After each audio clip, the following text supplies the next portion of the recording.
भव्य आत्माओं,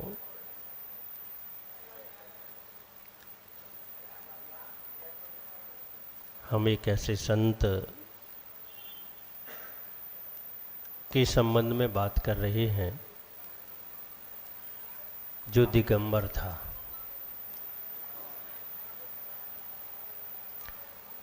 और दिगंबर की एक छोटी सी परिभाषा है जो संपूर्ण परिग्रह से रहित है, वो दिगंबर है। और विस्तार से जब हम परिग्रह का व्याख्यान करते हैं, परिग्रह पर दृष्टि डालते हैं, तो जाते जाते शरीर तक पहुंच जाते हैं कि शरीर भी एक परिग्रह है।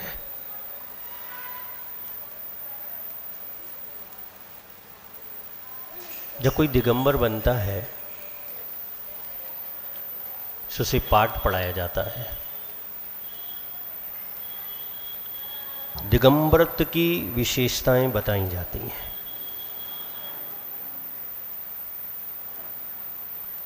और जब दिगंबरत्व की विशेषताएं बताई जाती हैं तो सबसे पहले मूर्छा भाव छोड़ने को कहा जाता है।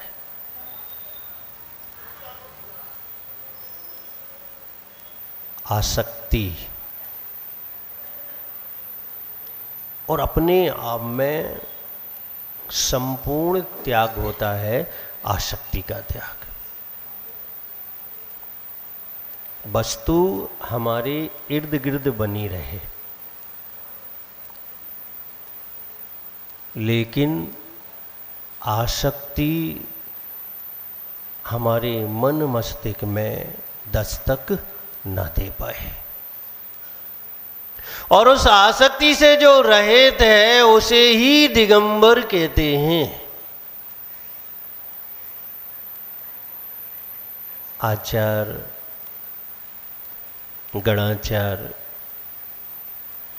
गुरुदेव वीराक्षकर जी महाराज की हम बात कर रहे हैं।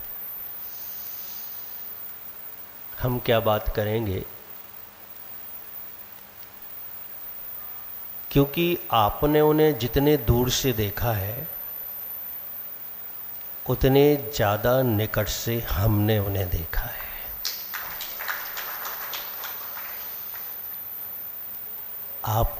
आपका उनका नमोस्तु का और आशीर्वाद का व्यवहार था।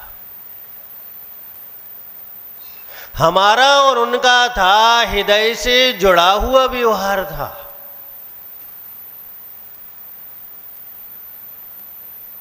हमेशा शिष्य गुरु के हृदय में रहता है और गुरु हमेशा शिष्य के हृदय में रहते हैं। ये निश्चित तौर पर सिद्ध है। आज वो हमारे बीच में नहीं है,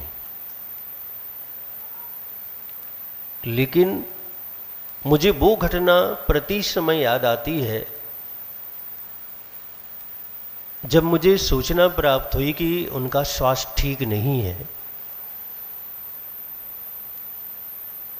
तो भैया जी के माध्यम से संपर्क साधने की वहां कोशिश की गई। संपर्क हुआ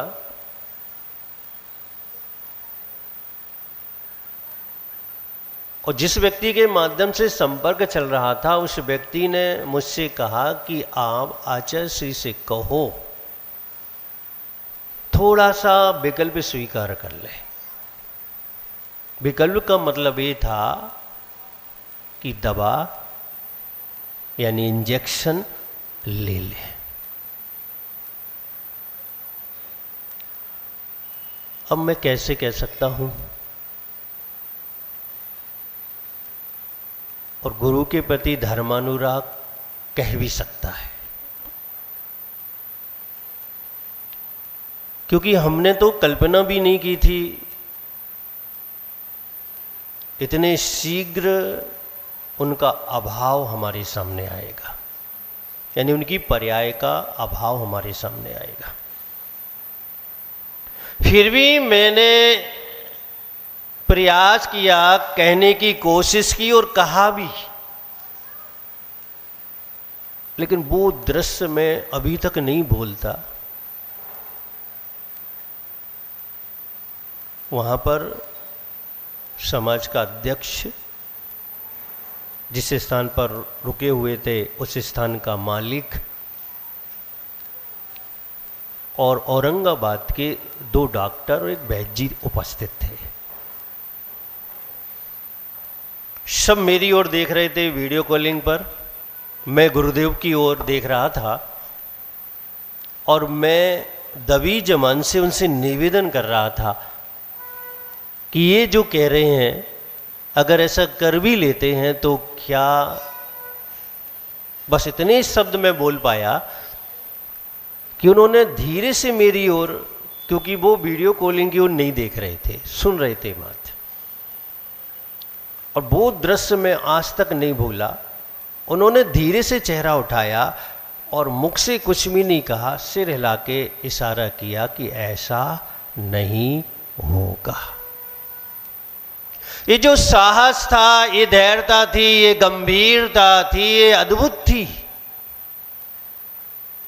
वरना मृत्यु के सामने तो कोई भी परास्त हो जाता है। पर्याय का प्रेम बहुत खतरनाक होता है, जानते सब हैं। इस व्यंजन पर्याय का विनाश होगा, सब जानते हैं।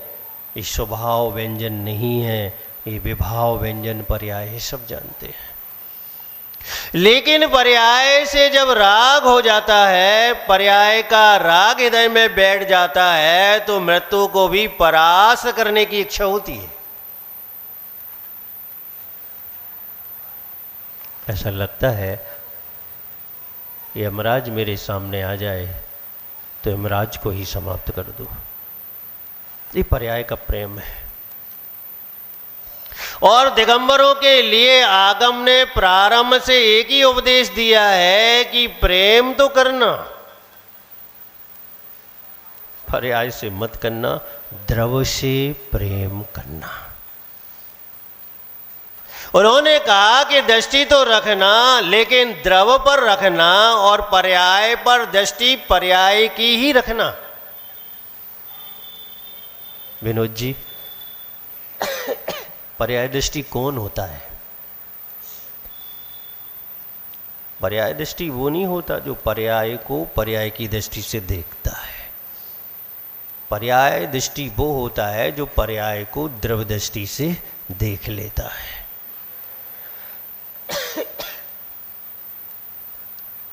और 99.9 लोग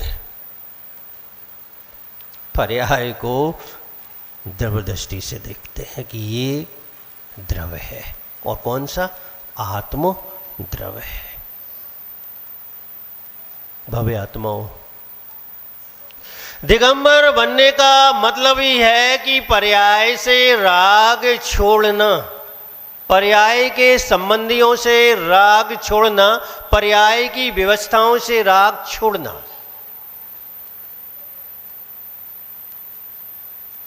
यानी सीधा सीधा है, संयोग संयोग है, वियोग भी निश्चित है, तादात्म तादात्म्य है, संयोग संयोग है। जो हमारा है उससे आसक्ति करने की जरूरत नहीं है।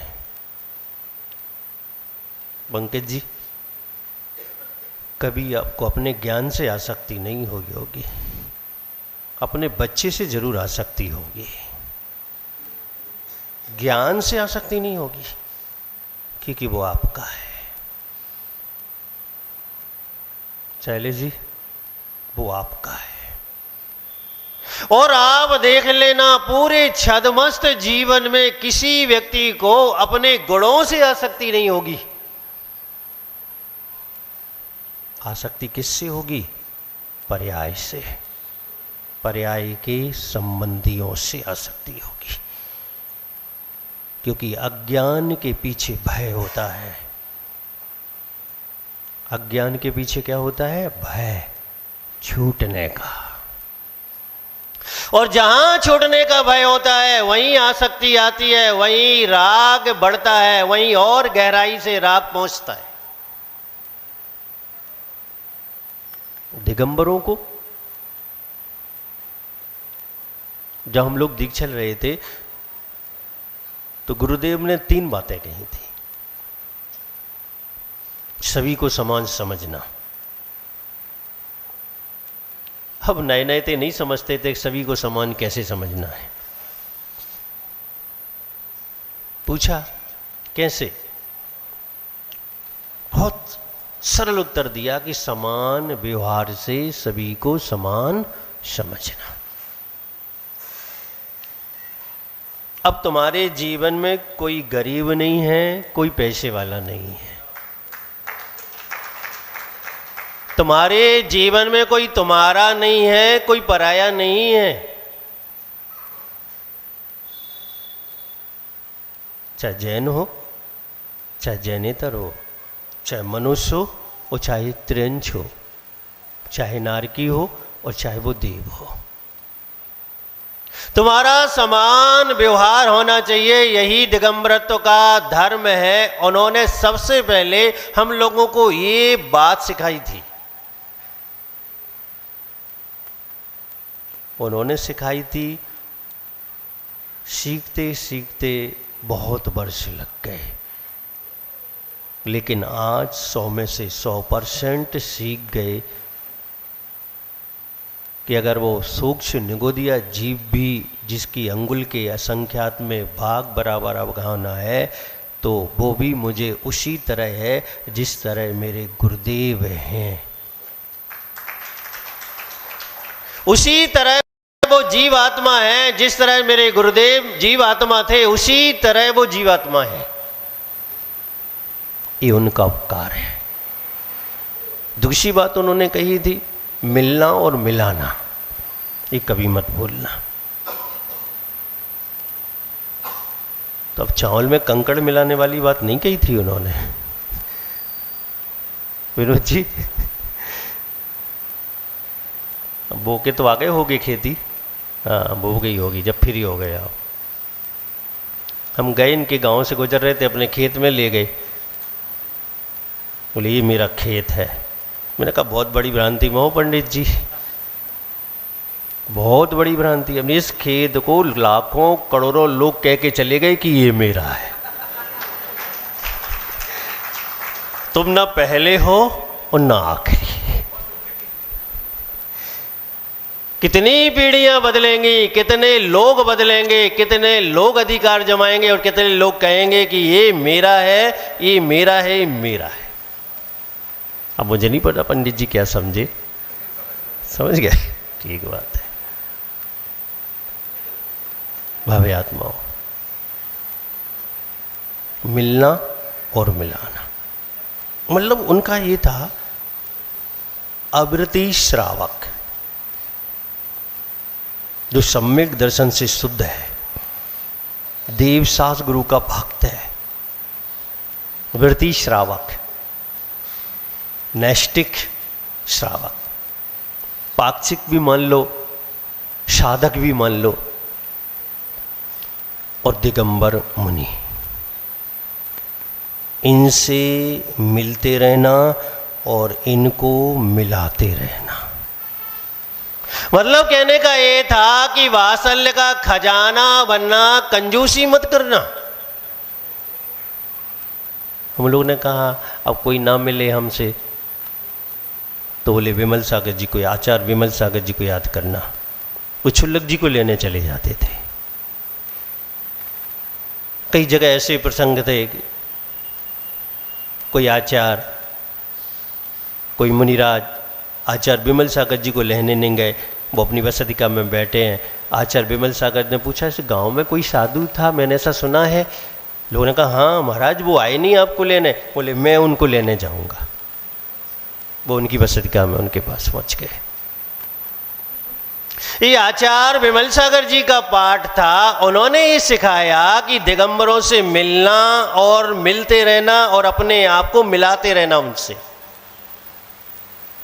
और तीसरी बात बहुत गजब कही उन्होंने, आशीर्वाद में कंजूसी मत करना। आशीर्वाद में कंजूसी मत करना। कोई भी आए, वो तो इतना कहते थे, वो नमोस्तु ना करे फिर भी तुम उसे आशीर्वाद प्रेषित करना।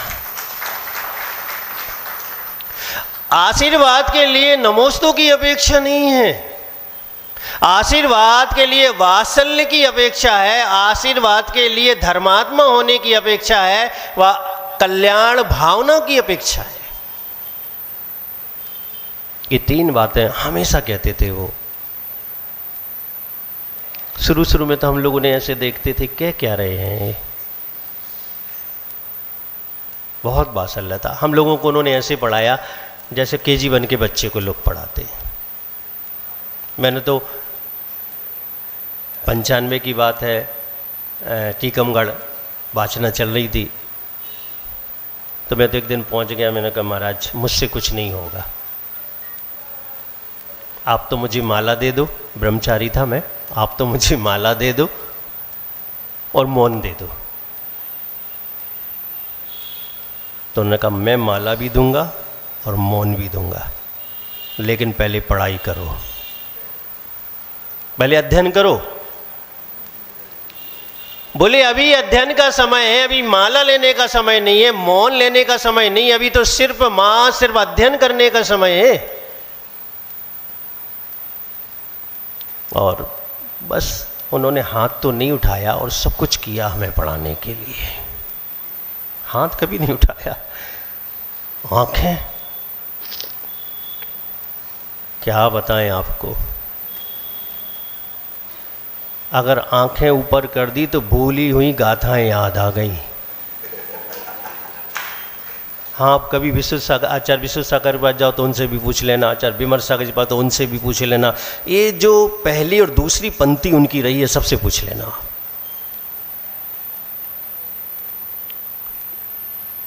कहा याद नहीं है, उन्होंने कहा सामने देखो, याद आ गया। हाँ बोलते हैं, गाथाएं बोलते हैं। एक बार क्या हुआ, हम लोग ब्रह्मचारी थे, द्रव्य संग्रह पूरा हुआ, नहीं इष्टोपदेश पूरा हुआ, और बड़ा गांव की बात है, सिद्ध क्षेत्र जिसे कहते हैं। नहीं ये एलक अवस्था में थे उस समय, तो बोले कल पूरा सुनाना है, पूरी गाथा है। अब बिहार चल रहा था, तो टाल मटोल कर गए कि आचार्य को टाइम ही नहीं मिलेगा। हाँ, इसलिए तो ऊपर से टाल दिया, लेकिन वो तो वो है, वो सब चीज़ों का समय यहाँ कर सकते हैं, लेकिन अध्ययन का समय कभी यहाँ नहीं करते थे। अगर कोई कार्यक्रम है तो हम लोग खुश हो जाते थे कि आज क्लास नहीं लगेगी, लेकिन वो कहते थे कि कार्यक्रम 2 बजे से है, 1:30 बजे मेरे पास आ जाना, मैं 1:30 बजे अपना मौन खोल लूँगा, वरना वो हमेशा 2 बजे मौन खोलते थे। मतलब ये था कि अध्ययन करना है तो करना है। और हम लोग 6 एलक 5 एलक थे, 5 एलक ने पूरी गाथाएं नहीं सुना पाई, उन्होंने आहार के लिए नहीं जाने दिया। बोले मैं आहार के लिए जा रहा हूं, तुम याद करो, आहार के बाद सुनाना, फिर तुम आहार के लिए जाओगे। और व्यवस्थापक से कह दिया ये 5 बाद में उठेंगे, ध्यान रखना। ऐसा नहीं कि हमें नहीं उठने दिया, और उनको भी सावधान। वो आए, 5 ने गाथाएं सुनाई और 5 फिर आहार के लिए निकले। ये उनका डंडा था। मुझे ऐसा लगता है कि इस दुनिया में उनसे अच्छा कोई नहीं मिल सकता, ऐसा लगता है कि उनसे अच्छा कोई नहीं मिल सकता। लेकिन क्या करें, अपन नियति को नहीं बदल सकते। और अगर मैं नियति को बदल पाता तो सबसे पहले एक ही बात बदलता कि उन्हें नहीं जाने देता।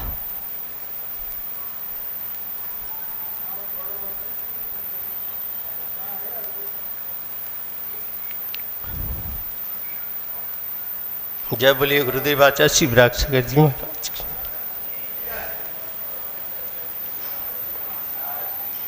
भगवान आज